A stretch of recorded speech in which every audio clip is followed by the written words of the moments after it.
breaking news here. Two earthquakes hitting back-to-back, just 39 seconds apart. A magnitude 7.2 followed by a 7.5. Buildings collapsing in Venezuela. The desperate search at this hour for people trapped. And on Venezuelan TV, the children pulled out of the rubble alive. The severe storms here at home tonight. The new tornado watch is up right now. Also, the stunning moment. A car explosion on the highway triggers a wildfire. The extreme heat moving across the U.S., the Midwest, then the East. Lee Goldberg has the full forecast. Tonight, the NFL star arrested and charged with felony kidnapping and armed robbery, wearing a suicide prevention vest. The tourist plunging to his death. The disturbing scene at Yosemite National Park going over a 600-foot waterfall. Just in tonight, the Luigi Mangione case. Sources telling ABC News that attorneys for alleged CEO killer Luigi Mangione discussed a possible plea deal. Were they considering a guilty plea? Aaron Katersky is here.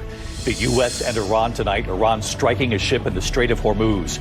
The Supreme Court delivering two major wins for President Trump, allowing him to expel some migrants and to turn away others.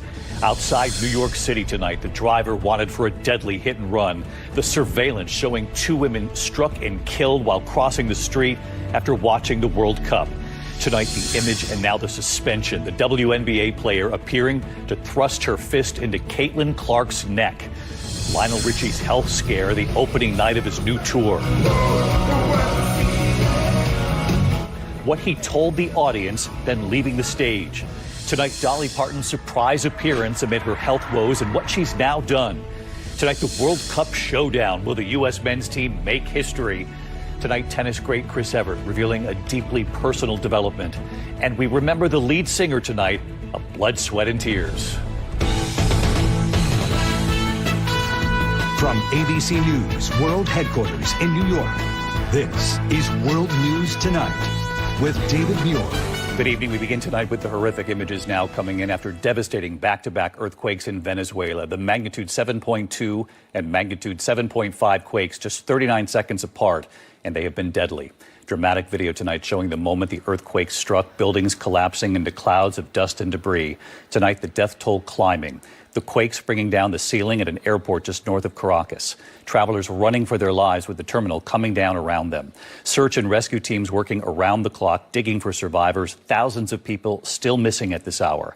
Tonight, dozens of aftershocks now reported, and you will see the moment on Venezuelan TV showing children being pulled from the rubble alive. ABC's Victor Akendo leading us off tonight. This is the terrifying moment two massive back-to-back earthquakes struck Venezuela. The strongest to hit the country in a century. A 7.2 magnitude, followed 39 seconds later by an even stronger 7.5. Buildings collapsing as panicked residents race for cover. Officials say at least 250 buildings have been damaged. This survivor saying it was like a horror movie. You can hear the fear from passengers on this plane on the tarmac in Caracas. Sections of the airport crumbling into a cloud of dust as travelers scramble to escape. Tonight, there is a desperate race to find survivors underneath mountains of concrete and twisted metal. Rescuers pulling this woman from the debris. She says she held on to her door frame during the quake and watched her friend disappear. Venezuelan TV showing three children covered in dust pulled out alive from the rubble. At least 188 people have died and hundreds more are believed to be trapped. Earthquake experts warn the death toll could top 10,000. As families frantically search by flashlight for their loved ones. At least 25,000 are still unaccounted for. American tourist Jason Wang made it out alive. He was about to get into a cable car when the quake struck. It started to shake, and then I felt the ground shaking a little bit, and then just mass panic. Like everyone was just bolting the door. Tonight, so many in need. Patients evacuated from a damaged hospital lined up on the street. There's absolutely going to be big aftershocks. You never get an earthquake this big without many aftershocks. With its battered infrastructure, Venezuela was already facing a national crisis, making this emergency response even tougher for acting President Delcy Rodriguez. It comes just months after the U.S. raid removed President Nicolas Maduro. The U.S. military and State Department now sending support. And international search teams are now on the way, including this team from LA County Fire Department. In Miami, volunteers with the Global Empowerment Mission are packing up relief supplies. Venezuela was already in pretty bad shape before the earthquakes. Yes, so what does this do to it now? I'm trying to help whatever with medicines, with canned food, whatever that they needed. David, we're inside this Venezuelan restaurant called El Arepaso in Doral. They are accepting donations 24/7. You see them stacked up high here behind me. Also tonight, the U.S. State Department saying it would provide $150 million to aid groups in Venezuela. David? Well, they're really going to need it. Just extraordinary pictures tonight. Victor Akendo leading us off on the earthquakes in Venezuela. Meantime, back here at home tonight, the severe storms we're watching right now. In fact, there are new tornado watches up across multiple states at this hour. Flood watches across the Midwest, heavy rain, damaging winds, large hail from Texas all the way up to the Northeast. Then the extreme heat moving into the Midwest and then the East. It's expected to last for days. Senior meteorologist Lee Goldberg with the images tonight and the full forecast. Tonight, new video showing ferocious winds tearing through the Chicago area, causing major damage. It got real strong, it got real scary, and it looked like you're in a tornado, and then we ran in the basement. 60-mile-per-hour gusts in the last 24 hours, snapping massive trees, sending them crashing down onto homes and cars and knocking out power. Right when the wind gust came, we saw a branch fall down, and then shortly after that, the entire tree kind of came with it. At Kansas City Stadium this afternoon, the site of a World Cup match tonight, an urgent warning to seek shelter as storms move through. Hail covering the ground like snow in Green Bay, Wisconsin Wednesday. This is insane, man. Heavy rain turning streets into rivers. In Tulsa, Oklahoma, firefighters using a ladder and ropes to rescue a man trapped in a flood-controlled ditch surrounded by raging rapids. In the West, an RV on fire, exploding, sparking a wildfire in bone-dry conditions in Maricopa County, Arizona. While in Utah, the Cottonwood Fire now scorching more than 110 square miles, burning out of control with extreme fire conditions in the hours ahead. This is likely the most destructive and costly fire in terms of property damage that the state has ever seen. And in Europe, the death toll rising from that heat wave. Iconic tourist landmarks like the Louvre and Eiffel Tower forced to close early. The weather extremes tonight here in the U.S. and across Europe. Lee Goldberg back with us tonight with the full forecast for us. Hi, Lee.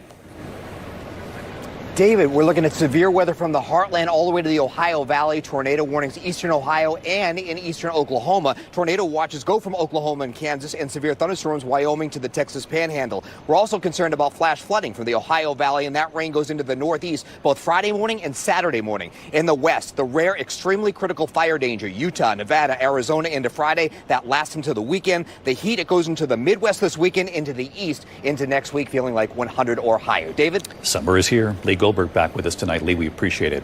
We turn next tonight to the NFL star arrested and charged with felony kidnapping and armed robbery. The Detroit Lions' Terrion Arnold in court wearing a suicide prevention vest. He's accused of targeting 3 victims. And here's ABC's Morgan Norwood now.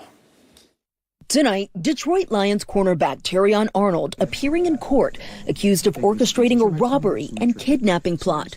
Arnold wearing what appears to be a suicide prevention smock, overnight turning himself in to authorities in Tampa, Florida. On February 4th, prosecutors allege Arnold directed a group to lure 3 men to an apartment where the victims were robbed, beaten, and held at gunpoint, saying Arnold believed the men had stolen more than $200,000 worth of his personal items during a stay in his Airbnb property. But investigators say they later found no evidence to prove the victims were involved in the theft, and that Arnold reported his property missing just hours before the alleged attack. The state attorney's office saying no one has the right to take the law into their own hands. A dispute over missing property does not justify kidnapping, violence, or retaliation. A spokesperson for Arnold stating the cornerback denies any involvement and maintains his innocence. Arnold was drafted by the Lions in 2024. Tonight, the team saying they are aware of the legal situation and declining to comment out of respect for the ongoing legal process. Police had previously arrested 6 other people who were allegedly involved. 2 of them have since pleaded guilty. And David Arnold is being held tonight without bond. If convicted, he faces up to life in prison. Morgan Norwood tonight. Morgan, thank you. Tonight, the disturbing scene at Yosemite National Park, the tourist plunging to his death, going over a 600-foot waterfall. Here's ABC's Melissa Adon tonight. Tonight, this is the last known image of a 22-year-old man who authorities say tragically fell nearly 600 feet to his death over Nevada Fall in Yosemite National Park. Freja Gall had been hiking around the falls with friends, taking this image moments before. The man in the hat seen keeping his head above water. The National Park Service identifying him as Josue Baites Alfaro. I knew based off of the ripples in the water, there was going to be a massive undercurrent. He didn't look like a strong swimmer. Gall, who has lifeguarding experience, says she jumped in and tried to save the man. I launched over toward him, and quickly the undercurrent, that washing machine, basically slams him under. And suddenly I can't spot him anymore. And in that shock, this meant that I got caught up in it too. Gall fighting against the strong undercurrent, saying she was left bruised by the rocks and feared she would die. Eventually able to get herself out, but the man she was trying to save was pulled over the falls. Yosemite search and rescue personnel responded to the scene and conducted search and recovery operations below Nevada Fall. His body was recovered the next day. David, it's unclear how the man wound up in the water before he was pulled over. The National Park Service is investigating. David. All right, Melissa Adon. Melissa, thank you. Just in tonight news in the Luigi Mangione case, sources telling ABC News that attorneys for the alleged CEO killer discussed a possible plea deal. Were they considering a guilty plea? Let's get right to our chief investigative correspondent, Aaron Katursky. Aaron, what do we know?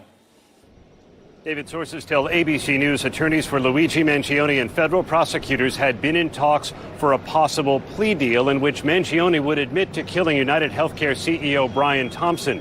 It's not clear how far they got, but we're told the negotiations have now stopped. Mangione has pleaded not guilty to stalking and murdering Thompson in December 2024. He could still change his plea before, even during trial. Mangione's lawyer declined to comment, but David, she did accuse prosecutors of trying to manipulate public opinion and violate Mangione's rights to a fair trial. David? Aaron Katursky with us tonight. Aaron, thank you. We move on now to the U.S. and Iran tonight. Iran striking a ship in the Strait of Hormuz. It comes just hours after President Trump said the deal with Iran was going well. Here's John Carl. Less than 24 hours after President Trump declared that the deal with Iran was going well, Iran is being very nice.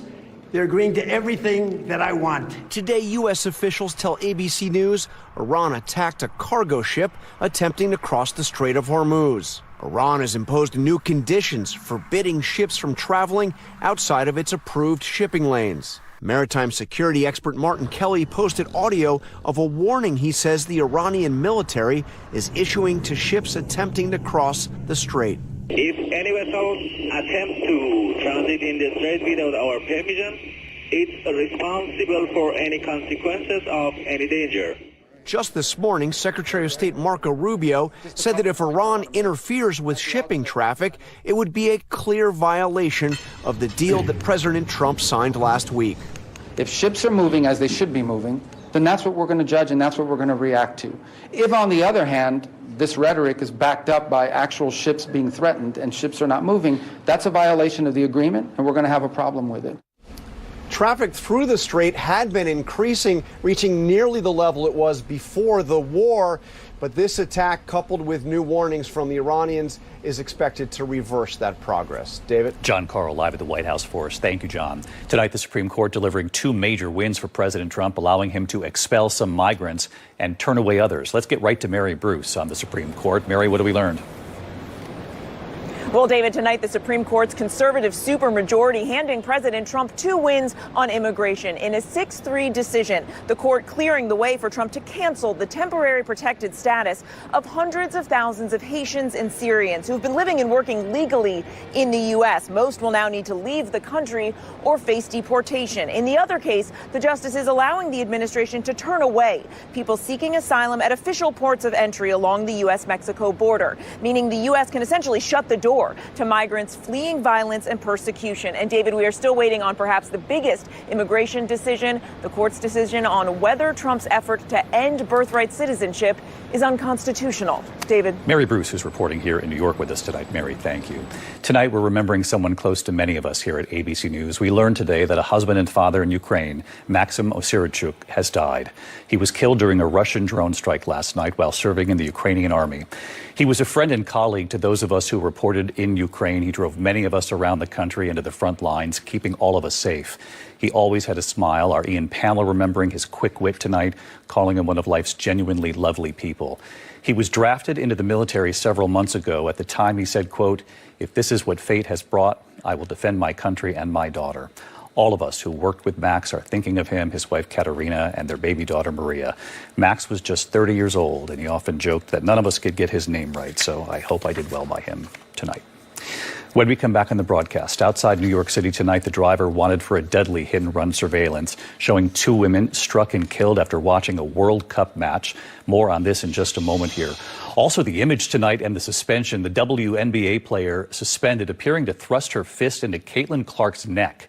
Also, what we're learning about Lionel Richie's health scare, the opening night of his new tour, what he told the audience, then leaving the stage and not coming back. And tonight, Dolly Parton's surprise appearance amid her health woes, what she has announced today. We love seeing her. We'll be right back. A hit-and-run accident caught on camera in Newark, New Jersey, has now turned himself in. Video showing two women crossing the street after a World Cup watch party Saturday night when a car slams into them, sending them into the air. Neither survived this. 3 days later, David Zapata Vera coming forward. He's now facing charges tonight, including 2 counts of vehicular homicide. Tonight, the WNBA suspending Mercury's Alyssa Thomas for 1 game for putting a fist in Caitlin Clark's neck during last night's game. Clark with the ball in the second quarter, falling to the ground, but then tossing the ball to a teammate. The replay showed while Clark was down, Thomas drove her knee into Clark's thigh and then pressed her fist into Clark's neck. The refs didn't call it, but tonight the WNBA has imposed the suspension. When we come back on the broadcast tonight, Lionel Richie's health scare on stage last night, what he said to the audience before leaving and not coming back. And tennis great Chris Everett revealing deeply personal news tonight in a moment here. Mix of other news tonight, a health scare for Lionel Richie, cutting short the opening night performance of his tour in St. Paul, Minnesota last night.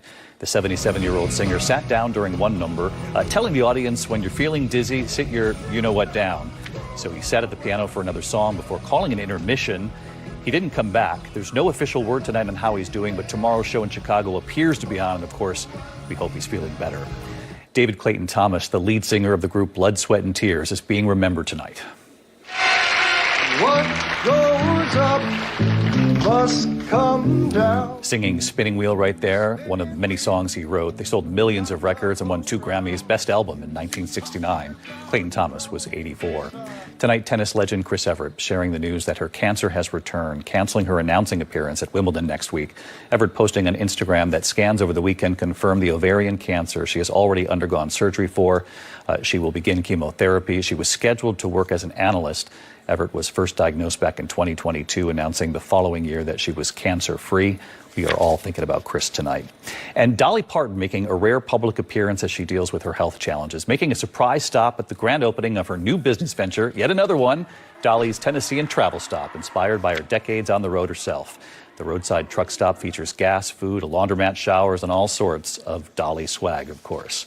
Great to see Dolly out and about. When we come back tonight, American fans tonight, will the men's team make history? We'll go there in a moment.